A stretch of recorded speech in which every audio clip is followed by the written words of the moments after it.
A cruz. A cruz era um terrível instrumento de execução. A crucificação era uma maneira cruel de se condenar um criminoso.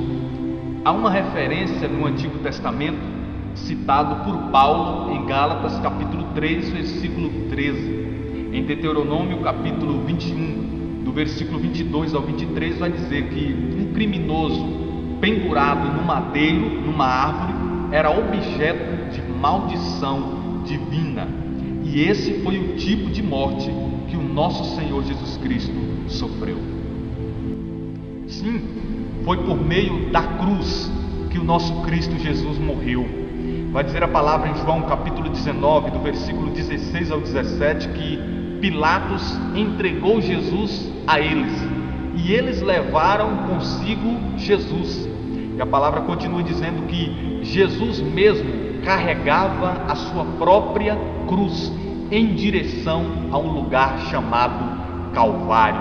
Em Atos capítulo 2, versículo 23, Pedro prega àquela multidão dizendo: depois de ter sido entregue segundo os desígnios de Deus, vós o matastes, crucificando-o por meio de mãos ímpias. E diz a palavra também em Filipenses, no capítulo 2, versículo 8, que Jesus foi obediente até a morte, e morte de cruz. Por meio da palavra, nós vemos Jesus sendo preparado para o madeiro da cruz desde cedo. Em Lucas 2, versículo 7, quando Jesus ali nasce, vai dizer a palavra que ele e seus pais estavam num estábulo, e ele mesmo foi colocado aonde? Numa manjedoura. E esses lugares geralmente eram feitos de madeira. A manjedoura era feita de madeira. Depois a palavra nos diz em Mateus 13:55 que Jesus era filho de carpinteiro. E em Marcos, no capítulo 6, no versículo 3, o evangelista vai dizer que Jesus mesmo era um carpinteiro. E eu fico imaginando o remover das madeiras, quando ele olhava os seus pais mexer com as madeiras, ou até ele mesmo, a batida dos pregos, a batida dos pregos na madeira, e tudo aquilo o remetia às batidas dos pregos lá na cruz, lá adiante. A palavra também diz que Jesus usava constantemente barcos, e barcos eram feitos de madeira. E eu imagino também o ranger das madeiras, e aquele ranger das madeiras também levava-o a pensar ao pensamento da crucificação, ao pensamento da cruz, até o dia em que ele teve de enfrentá-la cara a cara. E vai dizer a palavra que ele até suou sangue por causa disso. Na cruz, Jesus passou pelo extremo da humilhação, a crucificação, naquele momento ali de Calvário. E para aqueles que estavam ali, para alguns que estavam ali, era uma vergonha ver o Filho de Deus naquela situação de fracasso, naquela situação de derrota, para eles, é claro. Olha o que o texto de Mateus 27, no versículo 28 ao 31, nos diz: arrancaram-lhe as vestes e colocaram-lhe um manto escarlate.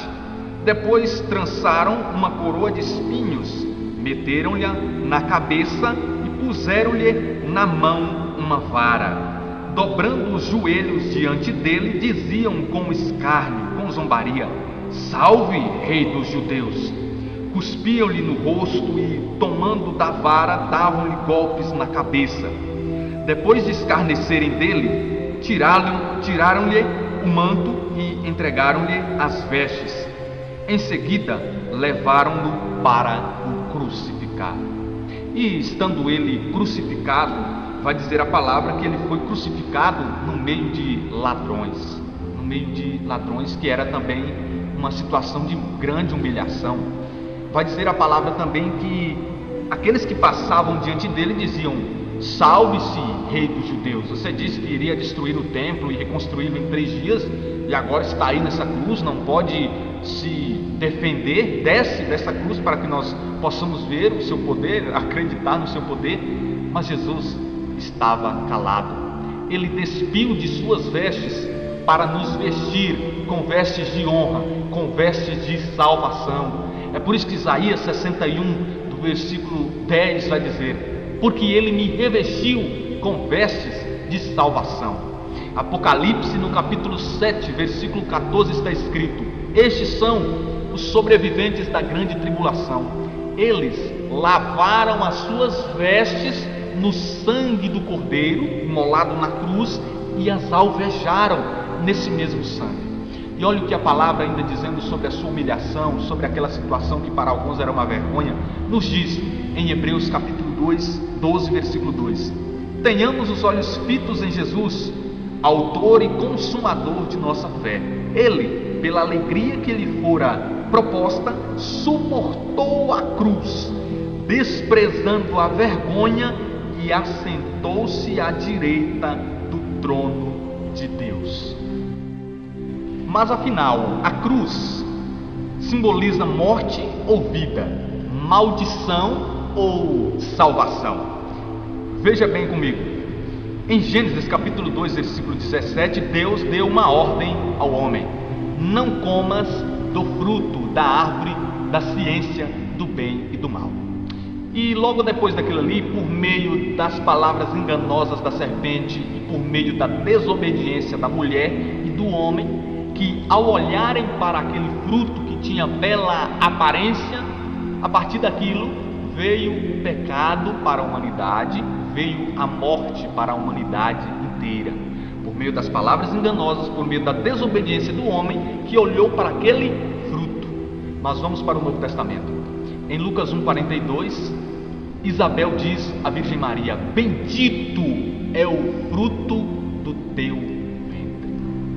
Do fruto da árvore da ciência, a partir daquela situação, veio o pecado para o mundo. Do fruto bendito da Virgem Maria veio a salvação para a humanidade inteira.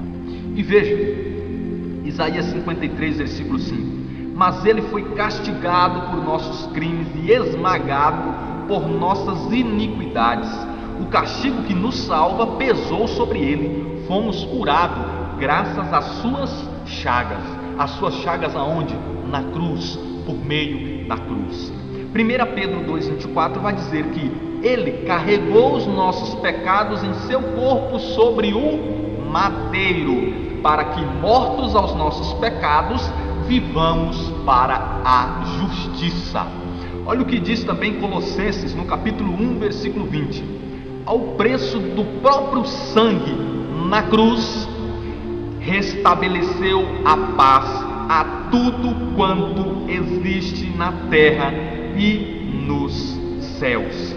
E em Ezequiel, no capítulo 9, versículo 4, vai dizer que Deus disse ao homem vestido de linho: percorre a cidade, o centro de Jerusalém, e marca com a letra tal na fronte dos que gemem e suspiram devido a tantas abominações que na cidade se cometem.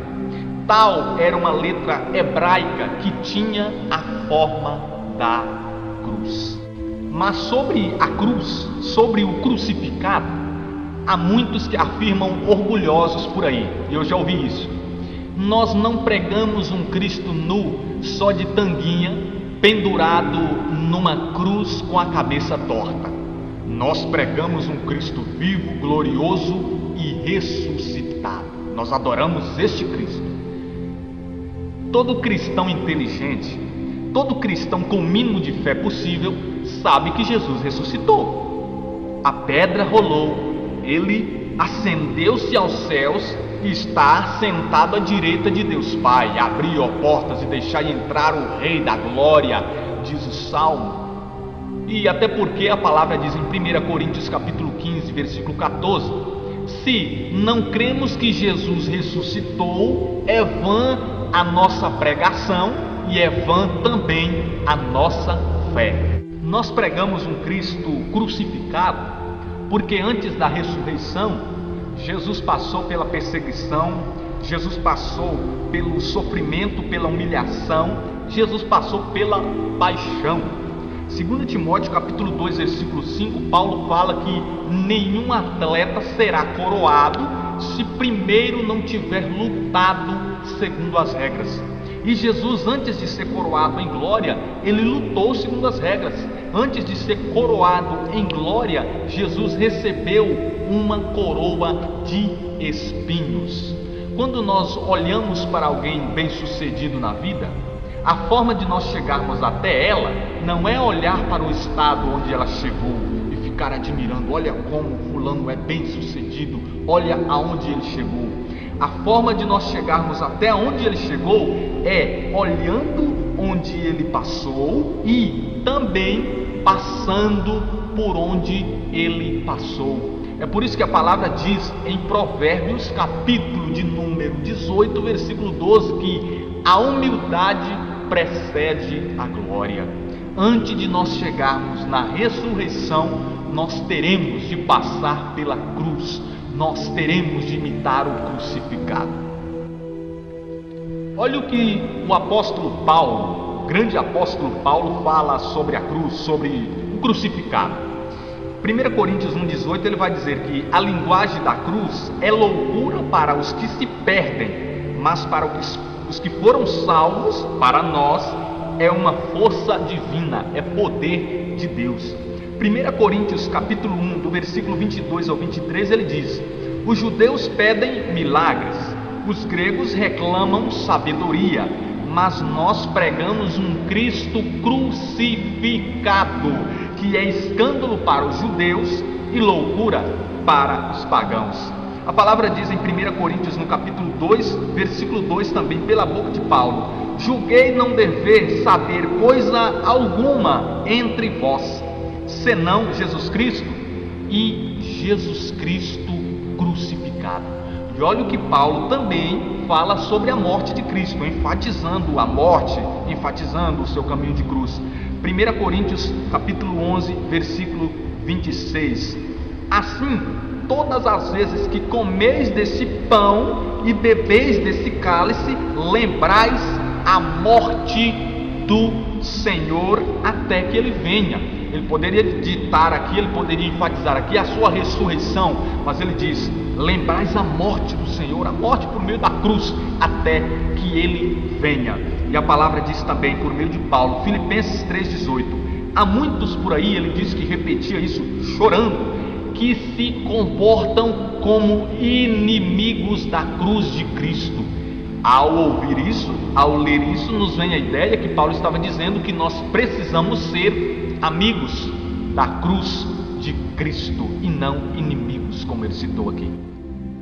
Outro ponto é que na cruz se conhece verdadeiramente o Cristo enviado por Deus. Em João, no capítulo 3, versículo 14, está escrito: como Moisés levantou a serpente no deserto, assim também o Filho do Homem será levantado, para que todo homem que nele crê tenha a vida eterna.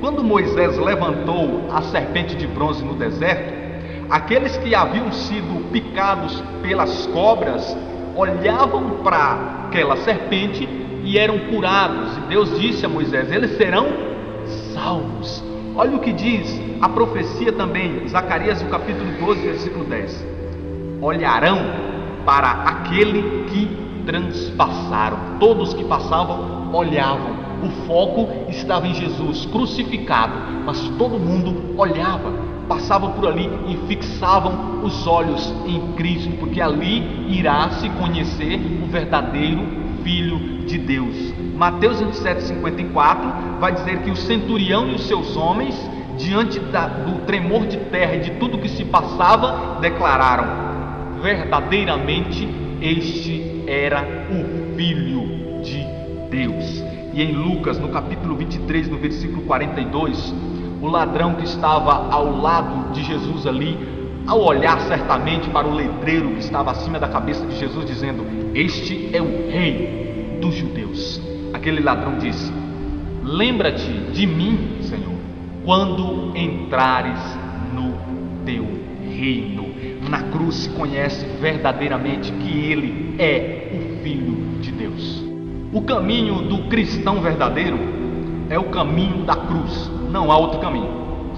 Jesus mesmo declarou isso em Mateus 16:24. Ele disse: quem quiser me seguir, quem quiser, renuncie a si mesmo, tome a sua cruz e depois vem e me segue. Em Lucas ele diz que tome a sua cruz de cada dia. Tome a sua cruz de cada dia. Todos os dias, irmãos, nós temos uma cruz para carregar, ou para continuar carregando. A cruz da humilhação, a cruz do sofrimento, a cruz da perseguição. E o mundo não compreende isso, irmãos. O mundo, ao olhar para o cristão, ao olhar para a cruz do cristão, ou até mesmo para a cruz de Cristo, o mundo não compreende. Eles perguntam: onde está o teu Deus? Eles perguntam e fala como a mulher de Jó falou, olhando para Jó naquela situação de provação. A mulher dele disse: amaldiçoa o teu Deus e morre. Ela estava dizendo: cadê o seu Deus que não te tira dessa situação de humilhação? E falam também como aqueles que passavam diante de Jesus crucificado e dizia: se és o Filho de Deus, por que você não desce dessa cruz? Ou até mesmo, por que ele não te tira dessa cruz? Mas o que a palavra nos diz, meus irmãos e irmãs, é: espera confiante no Senhor. O que a palavra nos aconselha é: espera, confia, vai passar, a cruz vai passar. O que a palavra também nos diz é como Jó falou: eu sei que o meu Redentor vive, eu ressuscitarei, eu vencerei. João 16:33. Eu venci o mundo, Jesus disse. Tendes coragem, porque vocês também irão vencer. Meus irmãos e irmãs, a cruz que nós carregamos é a cruz que nós suportamos, porque Jesus nunca daria para nós uma cruz impossível de ser carregada. Outra coisa também, se nós chegarmos ao ponto de não aguentarmos mais carregar a cruz, cansarmos, fatigarmos e não aguentarmos ir adiante mais, o Senhor vai levantar sirineus, como levantou Deus para seu Filho Jesus. Sirineu e Cirene ajudou Jesus a carregar a sua cruz. E para finalizar, na cruz se encerra o pecado, na cruz se encerra a morte, o domínio da morte. Na cruz é vencido o diabo. Olha o que a palavra em Colossenses, no capítulo 2, versículo 14 seguinte diz: cancelando o documento escrito contra nós, cujas prescrições nos condenavam, aboliu-o definitivamente ao encravá-lo na cruz. Expoliou os principados e potestades e os expôs ao ridículo, triunfando deles pela cruz. Meu irmão e irmã, na cruz nós vencemos o pecado. Olha o que São Paulo diz em Gálatas 5:24. Os que são de Jesus, ele enfatiza isso, os que são de Jesus crucificaram a carne com as suas paixões. Em Gálatas 2:19 ao 20 ele diz: eu estou pregado à cruz de Cristo, eu vivo, mas não sou mais eu que vivo, é Cristo que vive em mim. Em Gálatas capítulo 6, versículo 14 ele diz: quanto a mim, não pretendo me gloriar de mais nada a não ser na cruz de nosso Senhor Jesus Cristo, pela qual o mundo está crucificado para mim e eu estou crucificado para o mundo. A cruz não é a morte de Deus. A cruz é o início de um novo tempo para homens novos. Fique com Deus, na paz de nosso Senhor Jesus Cristo. Até o próximo vídeo e viva a cruz de Cristo.